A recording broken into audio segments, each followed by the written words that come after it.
नमस्कार, आप देख रहे हैं द वायर बुलेटिन। मैं हूं ऋतु तोमर और आइए सबसे पहले नजर डाल लेते हैं आज की सुर्खियों पर। प्रधानमंत्री नरेंद्र मोदी और गृह मंत्री अमित शाह पर आपत्तिजनक टिप्पणी करने के मामले में 4 लोगों के खिलाफ मामला दर्ज। पीएम केयर्स फंड के तहत अब तक सिर्फ 6% वेंटिलेटर्स का उत्पादन हुआ। देश में पहली बार 24 घंटे में कोरोना वायरस के लगभग 16,000 मामले दर्ज। और उत्तर प्रदेश में रेत माफिया के खिलाफ खबर करने वाले उन्नाव के पत्रकार की हत्या। और अब खबरें विस्तार से। प्रधानमंत्री नरेंद्र मोदी और गृह मंत्री अमित शाह के खिलाफ आपत्तिजनक टिप्पणी करने के मामले में उत्तर प्रदेश सरकार ने 4 लोगों के खिलाफ मामला दर्ज किया है।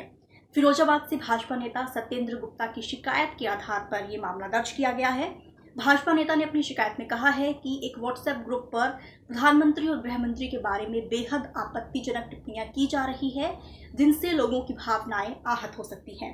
आपको बता दें, भाजपा नेता ने आरोप लगाया है कि इस व्हाट्सएप ग्रुप से जुड़े 2 लोगों ने खुद उनके पास आकर इसकी जानकारी दी।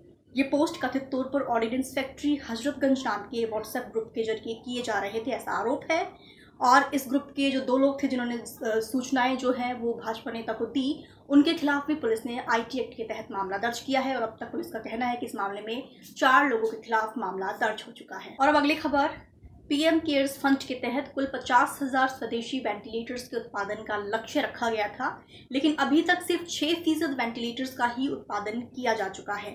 इस संबंध में पीएमओ ने मंगलवार को एक बयान जारी कर कहा कि पीएम केयर्स फंड के तहत कुल 50,000 स्वदेशी वेंटिलेटर्स में से अब तक 2,923 वेंटिलेटर्स का उत्पादन हुआ है, यानी सिर्फ 6% वेंटिलेटर्स का ही उत्पादन हुआ है, जिनमें से 1,340 वेंटिलेटर्स को विभिन्न राज्यों और केंद्र शासित प्रदेशों में भेजा जा चुका है।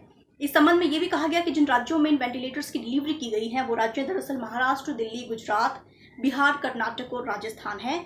और इसके साथ ही ये भी कहा गया कि जून के अंत तक और अतिरिक्त 14,000 वेंटिलेटर्स की डिलीवरी की जानी है। आपको ये भी बता दें कि इस संबंध में मंगलवार को एक ई-कॉन्फ्रेंस हुई थी, जिसमें दरअसल नीति आयोग के सीईओ अमिताभ कांत, डीपीआईआईटी के सचिव, डीआरडीओ के चेयरमैन सहित वेंटिलेटर्स बनाने वाली तमाम कंपनियों के प्रतिनिधियों ने हिस्सा लिया था। और इस ई-कॉमर्स यानी ई-कॉन्फ्रेंस में दरअसल वेंटिलेटर्स के निर्माण में देरी के मुद्दे पर बात की गई और ये कहा गया कि वेंटिलेटर्स के कुछ कलपुर्जे यानी जो कंपोनेंट हैं वो भारत में नहीं बनते हैं, इनका इंपोर्ट करके इनको भारत में लाना पड़ता है, इनका इंपोर्ट करना पड़ता है। इस वजह से इन वेंटिलेटर्स के उत्पादन में इतना समय लगा है। और अब अगली खबर। देश में बीते 24 घंटों में कोरोना वायरस के 15,968 नए मामले सामने आए हैं, जो एक दिन में अब तक की सबसे बड़ी संख्या है, जिसके बाद देश में कुल मामलों की जो संख्या है वो बढ़कर 4,56,000 का आंकड़ा पार कर गई है। देश में बीते 24 घंटों में कोरोना वायरस से 465 लोगों की मौत हुई है, जिसके बाद कुल मृतकों की संख्या बढ़कर 14,476 हो गई है। स्वास्थ्य मंत्रालय के आंकड़ों की बात करें तो स्वास्थ्य मंत्रालय के मुताबिक 1 से 24 जून तक संक्रमण के मामलों में 2,65,648 का इजाफा हुआ है। महाराष्ट्र, दिल्ली, तमिलनाडु, गुजरात और उत्तर प्रदेश देश के सबसे ज्यादा संक्रमित राज्य हैं। अब अगर दुनिया भर की बात करें तो दुनिया भर में कोरोना वायरस से 92,66,000 से ज्यादा मामले अब तक दुनिया भर में सामने आ चुके हैं, जबकि जो मृतकों की संख्या है वो 4,77,000 से ज्यादा बताई जा रही है।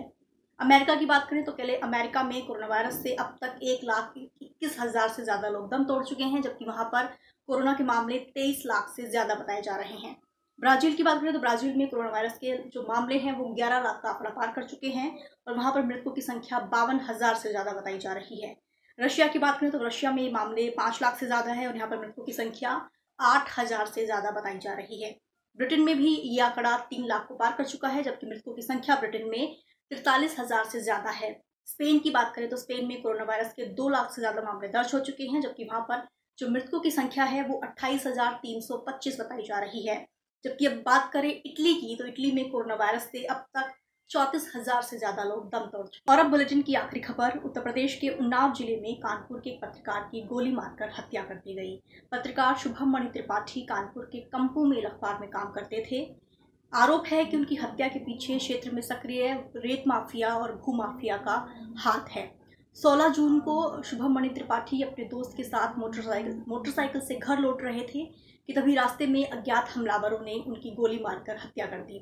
उन्हें अस्पताल ले जाया गया, लेकिन उन्होंने दम तोड़ दिया।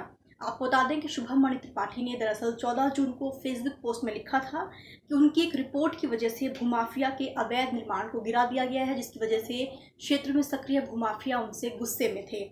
इस पूरे मामले में अब तक पुलिस 3 लोगों को गिरफ्तार कर चुकी है और गिरफ्तार किए गए 3 लोगों में से एक का आरोप है कि एक स्थानीय रियल एस्टेट कारोबारी दिव्या अवस्थी ने ही पत्रकार शुभम त्रिपाठी की हत्या की साजिश रची थी। आपको बता दें कि शुभम जो है वो पहले भी अपनी हत्या की आशंका जता चुके थे। उन्नाव के एक अन्य पत्रकार का कहना है कि वो पुलिस को बता चुके थे कि कभी भी उनकी हत्या हो सकती है। आज बुलेटिन में सिर्फ इतना ही। देश दुनिया की तमाम खबरों के लिए आप द वायर की हिंदी, अंग्रेजी, उर्दू और मराठी वेबसाइट से जुड़े रहें। तब तक के लिए शुक्रिया, नमस्कार। द वायर के और वीडियोस देखने के लिए सब्सक्राइब करें और बेल आइकन पर क्लिक करें। स्वतंत्र पत्रकारिता की आर्थिक मदद करने के लिए डिस्क्रिप्शन में दिए गए लिंक पर जाएं और अपनी राशि चुनें।